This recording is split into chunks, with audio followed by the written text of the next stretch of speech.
Hello everyone, welcome to Z chem chemistry classes. तो भाई आज का अपना एक क्वेश्चन प्रैक्टिस का लास्ट लेक्चर रहेगा जिसका नाम है लेक्चर नंबर 7।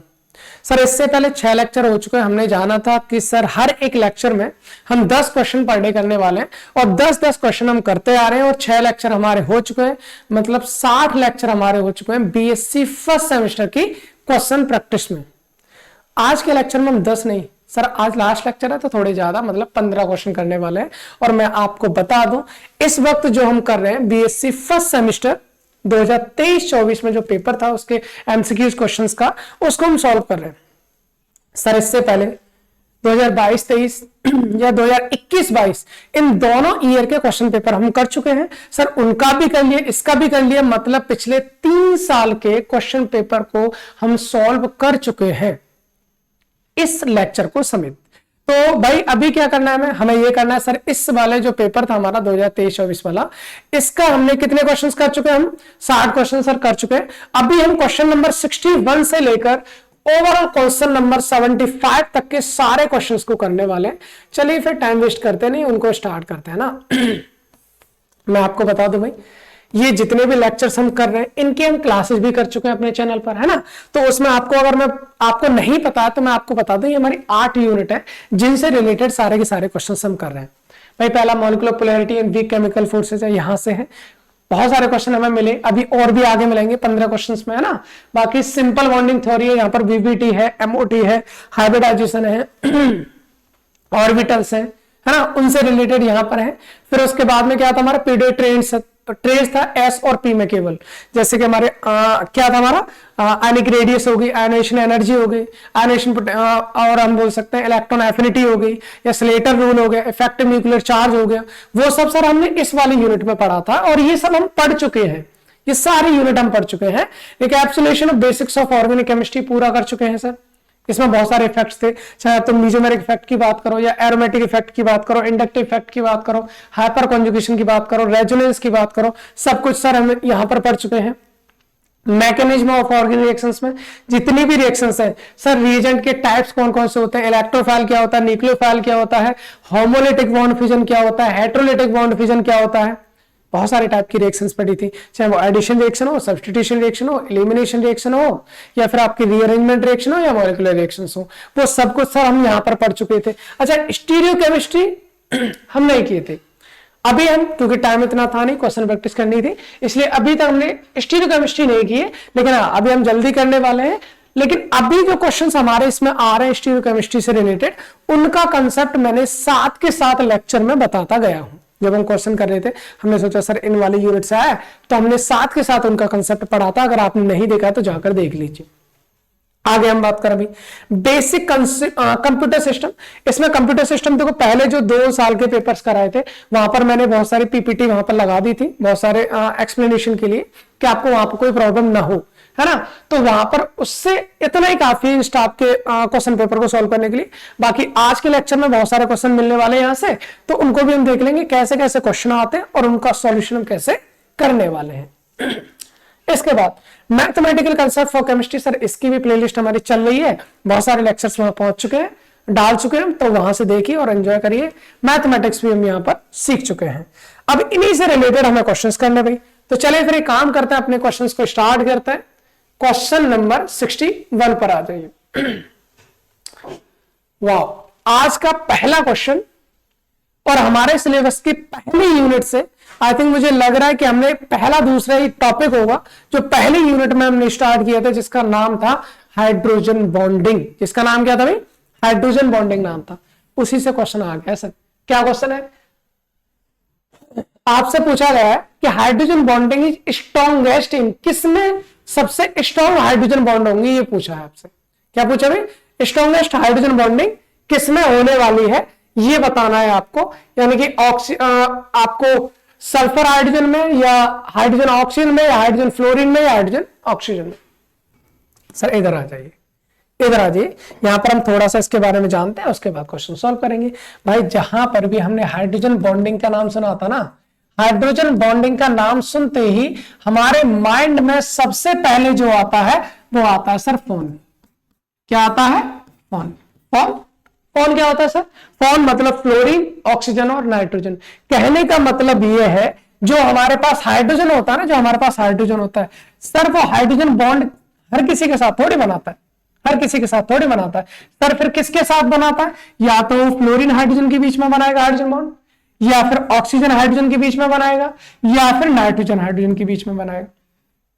फ्लोरीन, ऑक्सीजन और नाइट्रोजन, इनके अलावा किसी के साथ वो हाइड्रोजन बॉन्डिंग नहीं करता। कौन? हाइड्रोजन।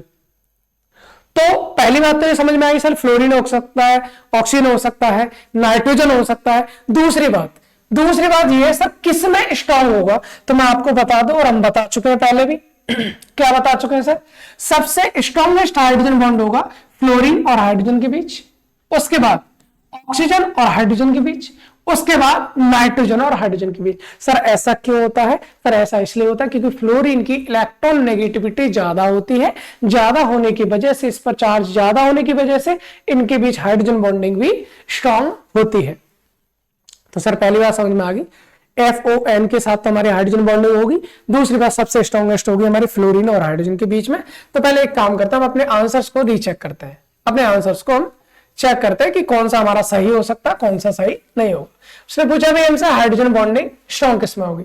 पहली बात ये कह रहा है सर हाइड्रोजन और सल्फर के बीच, हटाओ इसको, हो ही नहीं सकता क्योंकि हाइड्रोजन जो होता है फोन के साथ बनाता है सर, फ्लोरीन ऑक्सीजन और नाइट्रोजन के साथ हाइड्रोजन बॉन्डिंग करता है, सल्फर के साथ नहीं करेगा, नहीं करेगा, हटा दो।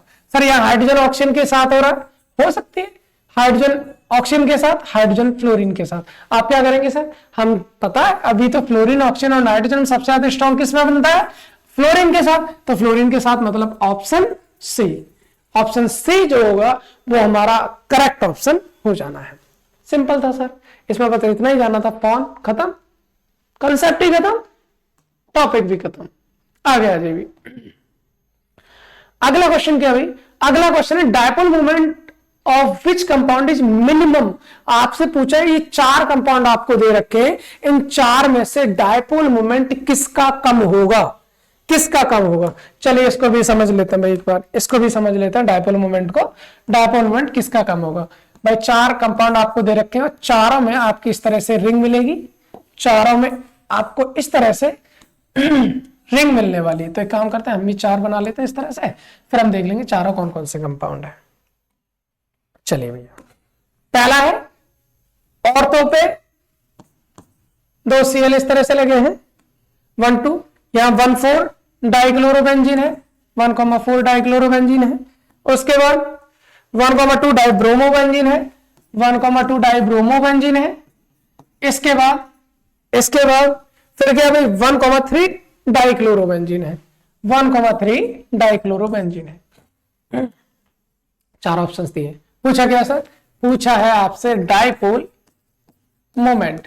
सर इसमें एक चीज बताएं आपको, पूरा कंसेप्ट जानने की भी जरूरत नहीं, डायरेक्टली हमारा आंसर आ जाएगा। और हालांकि पहली ही यूनिट से ये वाला क्वेश्चन भी है भाई, इससे पहला वाला यूनिट भी फर्स्ट यूनिट से था क्वेश्चन, और ये क्वेश्चन भी पहले ही यूनिट से ही है। और शुरुआत में हमने जाना था बहुत अच्छे से डायपोल मोमेंट, और ये क्वेश्चन आई होप मैंने वहां पर कराया है। सर डायपोल मोमेंट को म्यू से दिखाते हैं। जानना बस एक ही चीज है आपको, जानना क्या है सर? जो डायपोल मोमेंट होता है ना, ये हमारी एक वेक्टर क्वांटिटी होता है।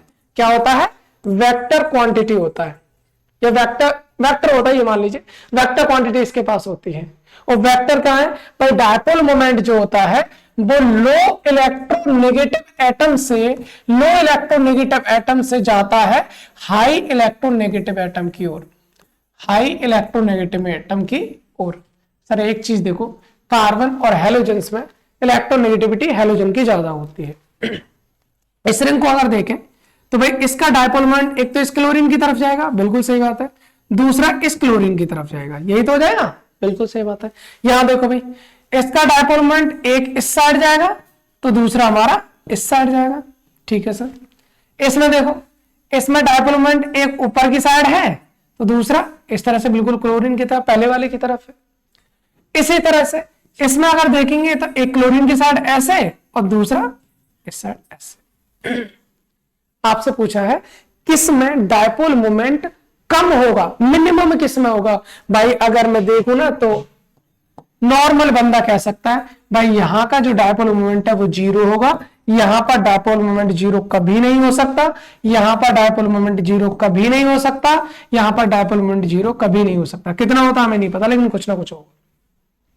सर दोनों का एक साइड जा रहा है, रिजल्टेंट कुछ ना कुछ तो मिलेगा, बिल्कुल मिलेगा। दोनों का एक साइड जा रहा है, रिजल्टेंट कुछ ना कुछ तो मिलेगा, बिल्कुल मिलेगा। दोनों इस तरह से जा रहे हैं, रिजल्टेंट कुछ ना कुछ तो मिलेगा, बिल्कुल मिलेगा। लेकिन यहां पर एक ऊपर जा रहा है, दूसरा नीचे जा रहा है, दोनों एक दूसरे को क्या कर देंगे, कैंसलाइज कर देंगे, नलीफाई कर देंगे, और सर इनका जो टोटल डायपोल मोमेंट है वो क्या हो जाएगा, 0 हो जाएगा। सर इससे कम तो किसी का होगा ही नहीं, और होगा ही नहीं। अगर इससे सर कम किसी का नहीं हो सकता है, इससे कम किसी का नहीं हो सकता, तो ऑप्शन तो हमारा यही हो जाएगा ना, क्योंकि हमसे पूछा क्या है, मिनिमम डायपोल मोमेंट किसका होगा। तो भाई मिनिमम डायपोल मोमेंट किसका होगा, सर ऑप्शन बी 1,4 डाइक्लोरोबेंजीन का हो जाना है। सर इससे भी अच्छे अच्छे क्वेश्चन हमने क्लास में कराए हैं, इससे भी अच्छे अच्छे क्वेश्चंस कराए हैं, क्योंकि इसके बाद अब हम बीएससी सेकंड सेमेस्टर की जो केमिस्ट्री है उसको हम स्टार्ट करने वाले हैं, और वहां पर हम स्टार्ट कर भी चुके हैं। First, second, third 3 unit BSc second semester की हम स्टार्ट कर चुके हैं, जिनमें से पहली यूनिट हमारी केमिस्ट्री ऑफ कार्बोहाइड्रेट, दूसरी केमिस्ट्री ऑफ प्रोटीन, और तीसरी हमारी केमिस्ट्री ऑफ न्यूक्लिक एसिड, है ना। तो जैसे ही आपकी एग्जाम खत्म हो, स्टार्ट हो जाए उधर, है ना, बीएससी सेकंड सेमेस्टर के साथ 3 यूनिट हम पहले डाल चुके हैं, तो उसमें देख लीजिए। कुछ में अभी मुझे लगता है केमिस्ट्री ऑफ प्रोटीन वाले में अभी हमारे कुछ और लेक्चर्स ऐड होंगे, उसके बाद हम यूनिट 4 पे जाएंगे ना।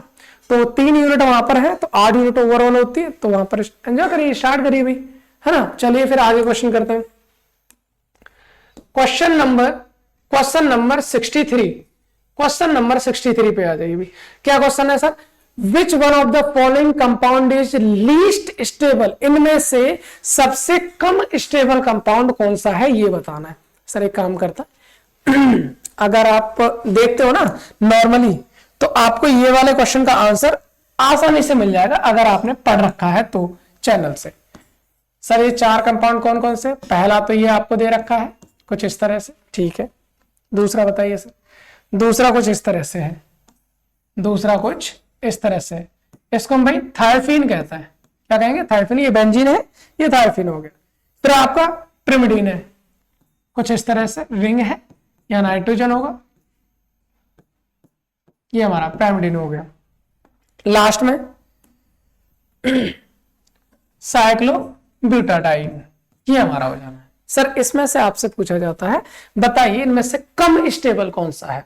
मैं आपको बता दूं, हमने एक टॉपिक पढ़ा था जिसका नाम था एरोमेटिसिटी। क्या पढ़ा था, एरोमेटिसिटी। और सर एरोमेटिसिटी के लिए मैंने आपको 3 कंडीशन बताई थी केवल।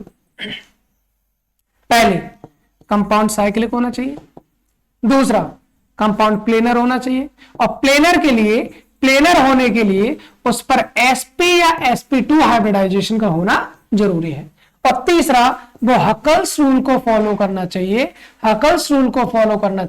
और हकल्स रूल के अकॉर्डिंग हमारे पास इलेक्ट्रॉन कितने होने चाहिए, 4n+2 pi electron, 4n+2 pi electrons, जिसको हमने ये भी कह दिया था कि ये ऐसे नंबर होते हैं, कितने इलेक्ट्रॉन होने चाहिए, इवन नंबर होने चाहिए, जो 4 से डिवाइड ना हो, अगर ऐसा है तो वो आपका एरोमेटिक है, वरना एरोमेटिक नहीं है।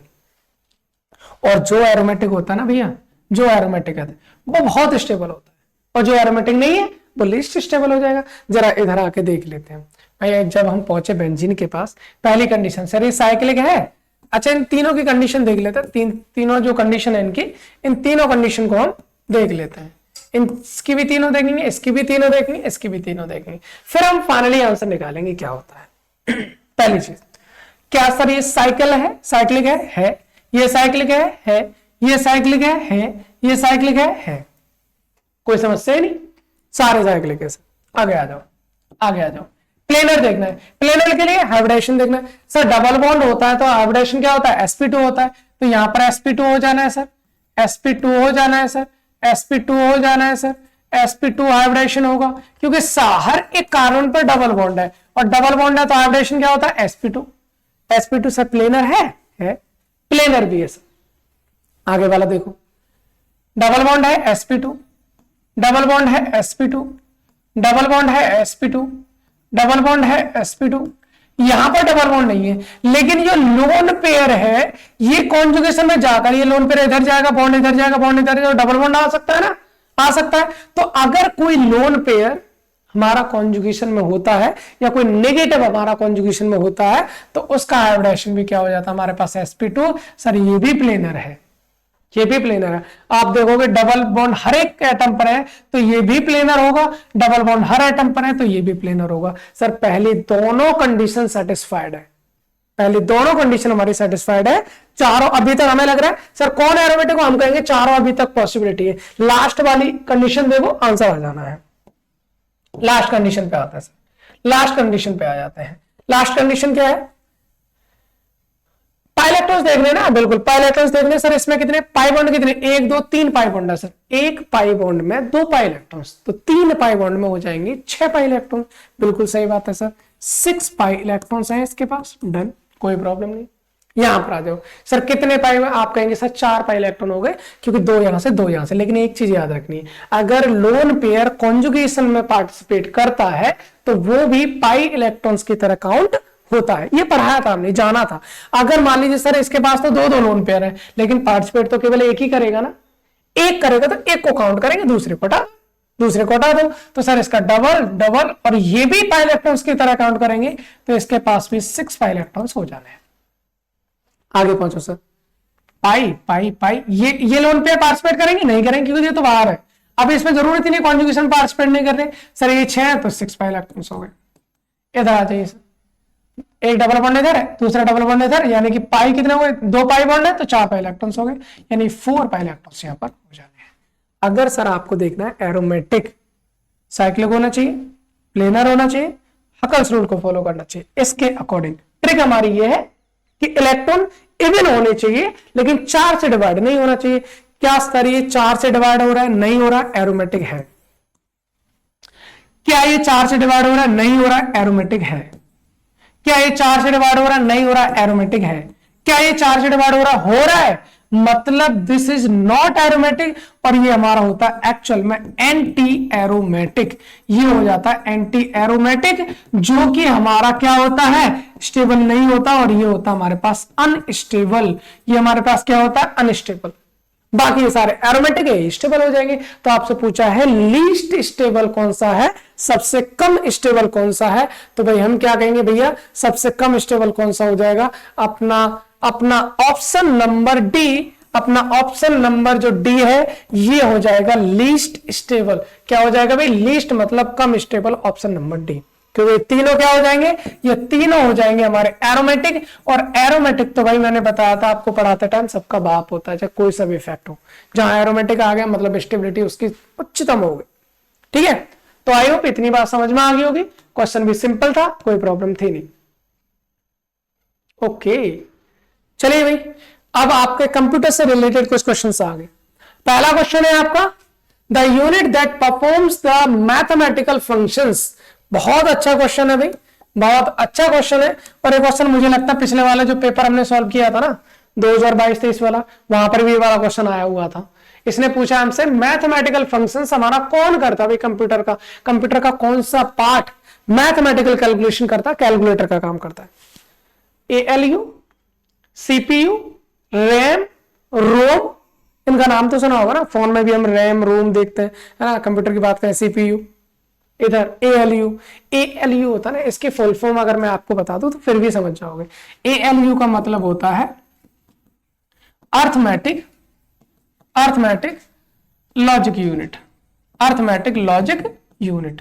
सर यही होता है अर्थमेटिक, मतलब आपका मैथमेटिक फंक्शंस की जो कैलकुलेशन करता है, मैथमेटिकल वर्क करता है किसी भी कंप्यूटर में, तो उसमें जो काम होता है वो किसका होता है?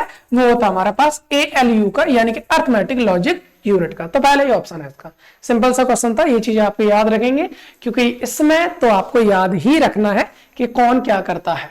चलिए सर अगला क्वेश्चन देखिए। लो कितना सिंपल सा क्वेश्चन आया, कितना सिंपल सा क्वेश्चन आया। डायरेक्ट फॉर्मूला पूछ लिया है जो हमने आपको पढ़ाया था क्वेश्चन में, जो हमारे पास मैथमेटिकल कंसेप्ट ऑफ केमिस्ट्री पढ़ा था, बिल्कुल पढ़ा, शुरुआत का पढ़ा। अगर आपको कहीं नहीं मिल रहा है तो किसी भी जो हमारे बीएससी फर्स्ट सेमेस्टर है इसकी किसी भी वीडियो की आप उसमें चले जाएंगे डिस्क्रिप्शन में, वहां पर आपको लिंक मिल जाएगा मैथमेटिकल कंसेप्ट फॉर केमिस्ट्री जो बीएससी फर्स्ट ईयर के लिए है और बाकी सबके लिए वो। तो वहां पर हमने लॉगरिथम पढ़ा था, लॉग पढ़ा था, लॉग की सारी प्रॉपर्टी पढ़ी थी और हमें सब जानने की जरूरत ही नहीं ना। हमने ये कहा था अगर सर आपको क्या दे रखा है कुछ, हमने क्या कहा था, यहां पर क्या दे रखा है सर, यहां दिया है log m की पावर n और हमने क्या था कि log में जो पावर होती है ना वो हमेशा log से आगे आ जाती है। सर पावर आगे आ जाएगी तो ये हो जाएगा n log m, यही तो हो जाएगा, बिल्कुल हो जाएगा। कौन सा ऑप्शन है सर, ऑप्शन डी देख लीजिए, n log m direct formula पूछा है, कोई कैलकुलेशन नहीं है, डायरेक्ट फॉर्मूला पूछा है, कोई प्रॉब्लम यहां पर आयुक्त नहीं होनी चाहिए। ये भी सिंपल सा क्वेश्चन था, चलिए हटाइए इसको भी। अगला क्वेश्चन देखते हैं भाई, अगला क्वेश्चन लो फिर से कंप्यूटर से आया भाई, फिर से कंप्यूटर से आया है तो देख लेते भाई, आसान सा क्वेश्चन है। क्या है भाई, इसमें आपसे पूछा है which of the following is a system software. भाई सॉफ्टवेयर बहुत सारे टाइप के होते हैं, 5 टाइप के होते हैं एक्चुअल में, है ना। सिस्टम सॉफ्टवेयर कौन सा है जो सिस्टम को रन करने के लिए काम करता है, जिसको हम विंडो बोल सकते हैं। हम अपने कंप्यूटर में या फिर अपने फोन में तो नहीं डलवाते, फोन में डला हुआ आता है, लेकिन कंप्यूटर में या फिर लैपटॉप में इनमें हम विंडोज डलवाने जाता है ना, मार्केट में किसी भी शॉप पर विंडो डलवाते हैं। तो वो विंडो का मतलब क्या होता है, उस सिस्टम को रन करने के लिए जो सॉफ्टवेयर की जरूरत होती है उसको सिस्टम सॉफ्टवेयर कहा जाता है। उसके बिना कुछ भी नहीं चलेगा, उसके बिना कुछ भी नहीं चलेगा। 4 ऑप्शन दे रखे, आपको ना पता हो तो भी बता दोगे आप। Sir Linux, Word, Excel, Tally. आप एक चीज देखो, वर्ड है, एक्सेल है, टैली है, ये सब आप अलग से पढ़वाते हो अपने पर्टिकुलर काम के लिए इन चीजों को डलवाते हो। ये सब एक ऐप की तरह काम करते हैं, जैसे हमारे फोन में होता है ना, बहुत सारे ऐप होते हैं, हर एक पर्टिकुलर व्हाट्सएप है भाई, व्हाट्सएप का काम अलग है, इंस्टाग्राम का काम अलग है, फेसबुक का काम अलग है, कैलकुलेटर का काम अलग है, सब एप्लीकेशंस है, दे आर एप्लीकेशन सॉफ्टवेयर्स। लेकिन जो पूरे सिस्टम को चलाता है उसको हम बोलते हैं सिस्टम सॉफ्टवेयर, जिसको विंडो बोला जाता है, जिनमें से एक आपका दे रखा है Linux. Window 7, window 8, window 10, window 11, Linux, XP, ये सब हमारे सिस्टम सॉफ्टवेयर होता है। तो हमारा कौन सा ऑप्शन हो जाएगा भाई, ऑप्शन ए हमारा राइट आंसर रहेगा सिस्टम सॉफ्टवेयर के लिए। ठीक है सर, आगे हम बात करते हैं question number 67। Okay, binary system. भाई आपको ये आपका नंबर सिस्टम आपसे पूछा गया, नंबर सिस्टम के बारे में मैं आपको थोड़ा सा इसमें बता दूं पहले। चलिए एक काम करते हैं, थोड़ा सा इसमें जान लो, हल्की फुल्की सी जानकारी है, उसके बाद आगे करते हैं। भाई हमारे पास नंबर सिस्टम कितने टाइप के होते हैं, नंबर सिस्टम। अगर हम नंबर सिस्टम की बात करें भाई, नंबर सिस्टम हमारे पास एक्चुअल में 4 टाइप का होता है। नंबर सिस्टम एक्चुअल में हमारे पास कितने टाइप के होते हैं, 4 टाइप। सर पहला होता है बाइनरी नंबर सिस्टम। दूसरा होता है ऑक्टल नंबर सिस्टम, क्योंकि ये हम चैनल पे नहीं कर पाया तो उनका कंसेप्ट मैं यही सिखा रहा हूं आपको, इसलिए binary number system, octal number system. और तीसरा होता है हमारे पास डेसिमल नंबर सिस्टम, और फोर्थ हमारा होता है हेक्साडेसिमल नंबर सिस्टम। भाई अगर हम बात करें नंबर सिस्टम में, हम जो भी कैलकुलेशन करते हैं ना, हम जो भी बात करते हैं या क्वांटम बोलते हैं, हमने बोला 100 रुपए, तो मतलब कौन सा नंबर सिस्टम होगा, ये हम सारा का सारा जो भी कैलकुलेशन मैथमेटिक्स कुछ भी करते हैं वो सब हम डेसिमल नंबर सिस्टम में करते हैं। सर बाइनरी नंबर सिस्टम में केवल 2 ही नंबर यूज होते हैं और वो होते हैं 0 और 1। इसके अलावा कोई तीसरा नंबर बाइनरी सिस्टम में यूज नहीं होता। सर इसमें 0 1 0 1 0 1 बस यही रहता है, इसके अलावा कोई तीसरा डिजिट यहां पर देखने को नहीं मिलेगा। ऑक्टल नंबर सिस्टम में 8 डिजिट पाया जाता है। बाई का मतलब 2 हो गया ना, ऑक्टा का मतलब 8 हो गया, तो 8 डिजिट कौन कौन से पाया जाता है भाई, 0 1 2 3 4 5 6 और 7। सर 8 और 9 कभी भी ऑक्टल नंबर सिस्टम में देखने को नहीं मिलेगा, केवल ये हमारे पास 8 डिजिट होते हैं जो वहां पर यूज होते हैं। अगर यहीं पर हम बात करें सर डेसिमल की, तो हम देखते हैं सर 0 भी होता है, 1 होता है, 2 होता है, 3 होता है, 4 होता है, 5 होता है, 6 होता है, 7 होता है, 8 होता है और 9 होता है। 0 से 9 तक की तो गिनतियां होती हैं, इन्हीं से मिलकर पूरी की पूरी सारा का सारा मैथमेटिक्स हम पढ़ रहे हैं तो वो जो हम पढ़ रहे हैं वो किस नंबर सिस्टम में पढ़ रहे हैं, वो हम डेसिमल नंबर सिस्टम में पढ़ रहे होते हैं। जो भी चीज हम जानकारी लेते हैं वो डेसिमल नंबर सिस्टम में जानकारी लेते हैं। लेकिन जो हमारा कंप्यूटर होता है ना, वो कंप्यूटर हमारा बाइनरी नंबर सिस्टम पे काम करता है, बाइनरी पे काम करता है। अभी चीज है भाई हेक्साडेसिमल, हमने कहा सर हेक्साडेसिमल, हेक्साडेसिमल, हेक्सा का मतलब 6, डेसी का मतलब 10, 10 अच्छा 16। सर यहाँ पर 16 डिजिट होती है। 16 कौन कौन से होती है सर? भाई 0 1 2 3 4 5 6 7 8 और 9। सर 10 तो ये हो गई। इसके अलावा A B C D E F, ये होते हैं हमारे पास हेक्साडेसिमल सिस्टम। इतनी बात समझ में आ रही होगी। अब एक चीज सुन लो, किसी से कुछ नहीं पूछा जाता, लेकिन एक चीज जरूर पूछी जाती है। सर बाइनरी नंबर सिस्टम होता है, उस बाइनरी को हम डेसिमल में कैसे चेंज करेंगे और डेसिमल को हम बाइनरी में कैसे चेंज करेंगे, ये क्वेश्चन पूछा जाता है। जैसे मैंने बोला भाई 100 रुपए है, 100 रुपए अगर मैं डेसिमल में लिखूं, आप कहेंगे 100 को कैसे लिखते हैं? हमने कहा सर 100 को ऐसे लिखते हैं, 100 को हम ऐसे लिखते हैं। सर ये 100 जो है ना, ये डेसिमल नंबर सिस्टम में, लेकिन बाइनरी में इसका मतलब ही चेंज हो जाएगा, बाइनरी में इसका मतलब ही चेंज हो जाएगा। तो मैं आपको ये बता देता हूं कि बाइनरी नंबर को डेसिमल में चेंज करना है तो कैसे करना है, और डेसिमल को बाइनरी नंबर में चेंज करना है तो कैसे करना है। चलो करते हैं, कैसे करेंगे सर? कोई क्वेश्चन ले लेते हैं, कोई क्वेश्चन, चलो इसी का ले लेते हैं। सर ये 23 का बेस 10 दे रखा है, इसका मतलब डेसिमल नंबर दे रखा है, और आपसे पूछा है कि आपका बाइनरी सिस्टम क्या होगा इनमें से ऑप्शन। तो 23 है, 23 को मान लो। तो हम सबसे पहले जानना भाई decimal, decimal to binary, decimal to binary हम कैसे निकालेंगे वो सुन लीजिए। सर जो भी नंबर दे रखा हो ना उसको लिख लो, जैसे 23 23 लिख लिया। इसका फैक्टराइजेशन करना है आपको, और कितने से? बाइनरी में चेंज करना है ना, तो आपको 2 से डिवाइड करना, केवल कितने से करना है? 2 से। सर 2 से डिवाइड करो, 2 1 2, 2 1 2, 2 1 2। अभी एक बचा, जो बचा है ना उसको बाद में लिख लीजिए, ठीक है सर। फिर से 2 से करो, 2 5 या 10, फिर से एक बचा, सर बाद में लिख लीजिए। फिर से 2 से डिवाइड, 2 2 जा 4, 2 2 जा 4, एक बचा है सर, एक बचा है, फिर से कोई दिक्कत नहीं, फिर से आगे लिख लीजिए। फिर से 2 से करो, 2 1 जा कितना हो जाएगा भाई? 2 1 जा 2, कितना बचा? कुछ नहीं बचा सर, 0 बचा, तो 0 आगे लिख लीजिए। अब नीचे से ना ऊपर की तरफ इस तरह से जाना है आपको, नीचे से ऊपर की तरफ जाना है। सर यहां पर कितना था? 0, फिर सॉरी 1 0 1 1 1 1 1 1, इसका बेस 2 होगा। सर ये हो गया।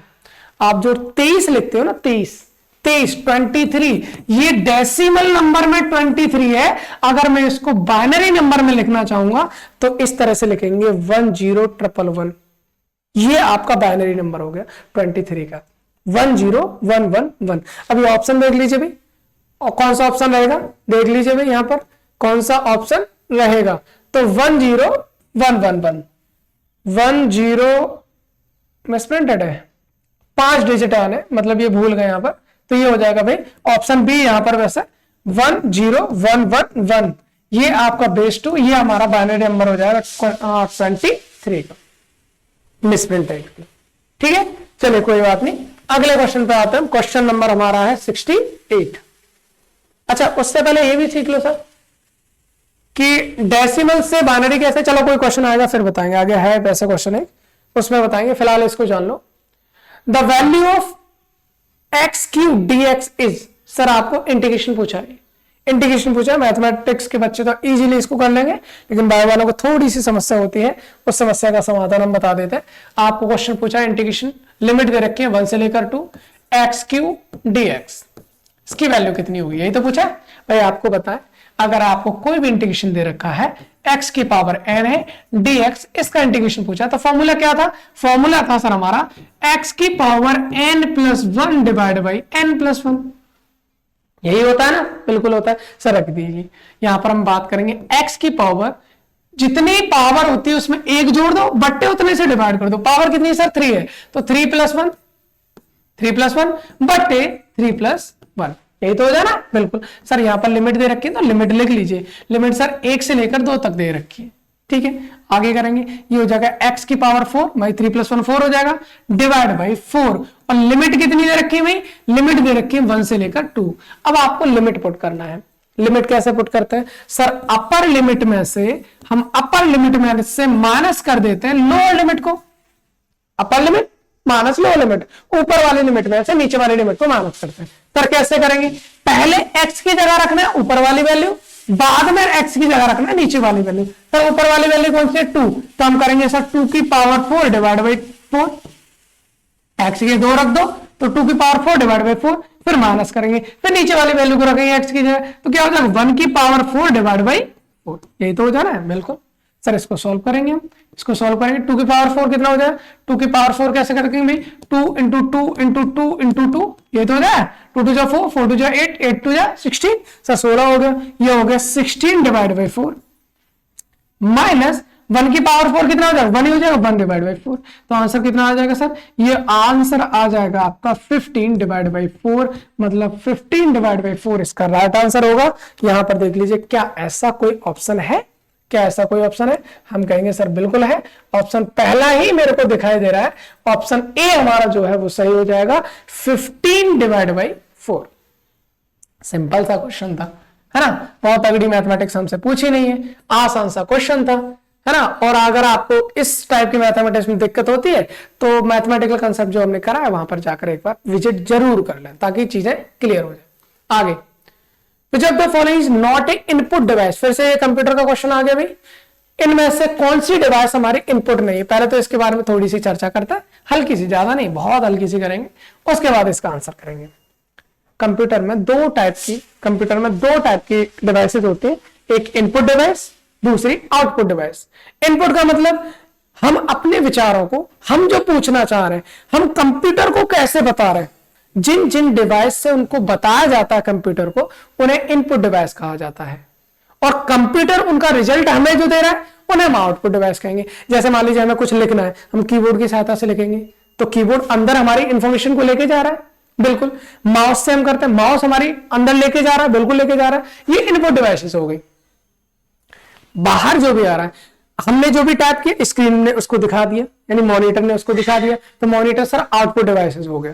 स्पीकर सुना रहे, हमने कहा ये गाना चलाना है, गाना हमने जिससे टाइप किया तो मतलब इनपुट हुआ, आउटपुट में गाना चल गया, तो जो आवाज आ रही है स्पीकर से वो हमारे क्या होगा, आउटपुट डिवाइसेस हो गया। तो सर वही चीज देखनी है, कौन सा हमारे पास इनपुट डिवाइस होगा और कौन सा हमारे पास आउटपुट डिवाइसेस होंगे। देखिए इनपुट डिवाइस कौन सा, कीबोर्ड सर, कीबोर्ड से हम अपनी इंफॉर्मेशन को कंप्यूटर तक पहुंचाते हैं, बिल्कुल पहुंचाते हैं सर, ये इनपुट डिवाइस हो जाएगा। मॉनिटर ये हो जाएगा input device. Monitor sir, monitor हमें चीजों को दिखाता है, सर ये आउटपुट डिवाइस हो गया, आउटपुट डिवाइस हो जाएगा। माउस से हम अंदर चीजों को भेजते हैं, सर इनपुट डिवाइस हो गया। ट्रैक बॉल से खेलते हैं, हम अपनी इंफॉर्मेशन को अंदर भेजते हैं, ये भी हमारा इनपुट डिवाइस हो गया। तो सर हमसे कहा इसमें इनपुट डिवाइस नहीं है, कौन सा नहीं है सर, बी हो गया, मॉनिटर नहीं है इनपुट डिवाइस, बाकी सारे इनपुट डिवाइसेस हैं। ठीक है सर, कोई समस्या नहीं है। क्वेश्चन नंबर 69 हो गया है। अब हम करते हैं क्वेश्चन नंबर 70। लो कितना सिंपल सा डायरेक्ट क्वेश्चन है, ये भी हमारा डायरेक्ट क्वेश्चन है हमारा, ये भी, इसमें तो कुछ सोचना भी नहीं है। पिछले वाले में बहुत सारी चीजें करवाई थी मैंने, एमबी क्या होता है, जीबी क्या होता है, टीबी क्या होता है, ये तो केवल बाइट पे ही रह गया। इसने हमसे पूछा है अगर मैं 8 बिट को एक साथ जोड़ दूं तो उसको क्या कहा जाता है, सर बाइट कहते हैं उसको।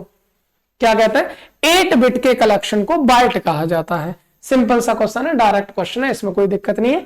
अगला question 71 sir, 71 which of the following is not a binary number, इनमें से लो, अभी देखा हमने, बिल्कुल अभी देखा हमने बाइनरी नंबर के बारे में थोड़ी सी जानकारी। कह रहा कि इनमें से कौन सा बाइनरी नहीं है। हमने कहा सर बाइनरी वो होता है जिसमें 0 या 1 आए, इसके अलावा कुछ होता ही नहीं। देखो इसमें 2 भी आ रहा है, मतलब ये हमारा बाइनरी है ही नहीं, ऑप्शन ए सही हो गया। बाइनरी में 0 हो या 1 हो, अगर इसके अलावा कुछ भी आ रहा है तो मतलब सर वो बाइनरी नंबर नहीं है। ठीक है, अगला क्वेश्चन नंबर 72 क्या था, डेसिमल नंबर इक्विवेलेंट। लो अभी जो हम पढ़ रहे थे ना, हमने क्या जाना था अभी, डेसिमल से बाइनरी निकालना सीखा था। अभी हमें बाइनरी नंबर दे दिया, उसने पूछा बताओ डेसिमल नंबर कौन सा होगा। क्या भाई 11001 करते हैं, इधर आ जाओ, इधर आ जाइए भाई। हमारा कहां कर रहे थे, यहां कर रहे थे ना। ठीक है सर, इसको मैं यहां से हटा देता हूं, इसको मैं यहां से हटा देता हूं।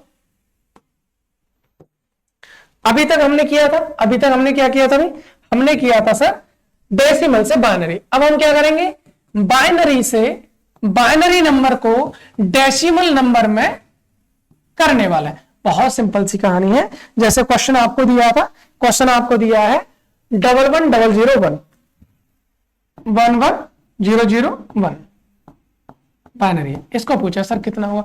बहुत आसान से कर सकते हैं। आपको एक काम करना है, क्या करना है भाई, 11001 इस तरह से लिख लो, ठीक है।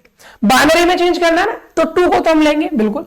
यहां लिखो पहले 2, पावर लगाते जाओ, 2 की पावर 0, 2 की पावर 1, 2 की पावर 2, 2 की पावर 3, 2 की पावर 4। 01 का मतलब होता है सर ऑन ऑफ, 0 है तो ऑफ, 1 है तो ऑन। सर यहां पर 1 है, ऑन होगा, ऑन होगा सर। 2 की पावर 0 की वैल्यू कितनी होती है, 1 होती है। किसी की पावर 0 वैल्यू हमेशा कितनी रहेगी, 1 रहती है, ठीक है सर। ये ऑन है, ये तो ऑफ हो गया। जो ऑफ हो गया उसको हटाओ, इसको हटा दो, ऑफ हो गया। ये भी ऑफ हो गया, इसको भी हटाओ। ये तो 0 0 आ जाएंगे, इसमें कोई वैल्यू नहीं आएगी। सर यहां पर आप देखो 2 की पावर 3, ये तो ऑन है ना, बिल्कुल। 2 की पावर 3 कितनी होती है, 2 2 जा 4, 4 2 जा 8, सर 8 आ जाएगा, ठीक है। प्लस प्लस ये भी ऑन है सर, ये भी ऑन है, ये भी ऑन है, ये भी ऑन है। तो ये ऑन है तो 2 की पावर 4 कितना होता है सर, 2 की पावर 4 होता है 16, 16 लिख देंगे। अब इनको ऐड कर दो, 16 प्लस 8 कितना हो जाएगा, 24 प्लस 1 25। तो इसका सही आंसर कितना आ जाएगा भाई, 25 आ जाएगा। तो जरा देखिए क्या ऐसा कोई क्वेश्चन है, ये रहा है, तो आंसर है, दिख रहा है आपको, आई होप दिख रहा होगा भाई। ऑप्शन नंबर बी जो है वो हमारा सही आंसर हो जाएगा। इस बाइनरी नंबर का डेसिमल नंबर कितना है, 25। आपसे कहा जाए 25 लिखिए, आपने ऐसे लिख दिया मतलब ये आपका डेसिमल नंबर में लिखा है। आपने ऐसा लिख दिया मतलब ये आपने बाइनरी नंबर में लिखा है। ये भी 25 है, ये भी 25 है। आई होप आपको इतनी बात समझ में आ रही होगी। तो ये भी हमारा क्वेश्चन सिंपल सा हो गया है 72। Now come to the question number 73। लो डायरेक्ट क्वेश्चन, डायरेक्ट क्वेश्चन है। क्या डायरेक्ट क्वेश्चन है sir, the base binary system is, binary system का जो बेस है वो क्या होगा। बाइनरी सिस्टम का बेस 2 होता है सर, बाइनरी का 2 होता है, ऑक्टल का 8 होता है, डेसिमल का 10 होता है, हेक्साडेसिमल का 16 होता है। बेस ही तो पूछ रहा है, 2 हो गया, कोई प्रॉब्लम नहीं।